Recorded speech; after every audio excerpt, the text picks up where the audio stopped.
10 के 12 है खेले, 20 के 12 है खेले, खेले वाले बड़े हैं मीठे, खेले वाले लो आ गया खेले वाला, ले लहई के रहा है डीजे नीतीश रा। आप सुन रहे हैं राजा रंजीत राही को।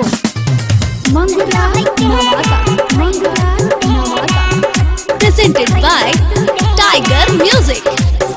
ओहिनी हम तुहरा दुआरिया कने बाड़ू हो मोर झरिया, देखना यारावा के भइल बकोवन होलिया, निकलो ना निकलो बहरी बीतल जाता बेरा, ले लहई के रहाए हाय का होई मौगा जैसन उठले बाड़ी रे हो बुढ़ियो के केरा दे, ललो होई केरा खोई हो दुबेरा, ललो होई केरा खोई हो दुबेरा।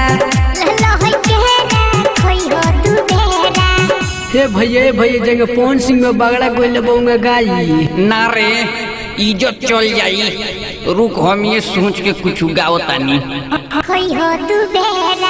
निकलो ना निकलो बहरी, निकलो बाहरवा हो, देखो मिले आइल तोहर गाँव के लाभरवा हो, ना निकली का भैया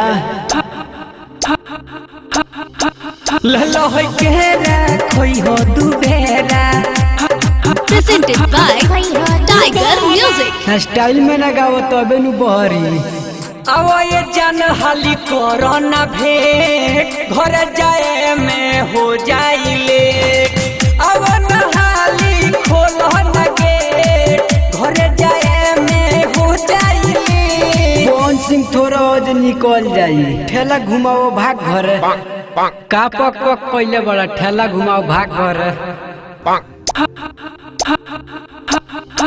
ललो है केरा खोई हो दुबेरा।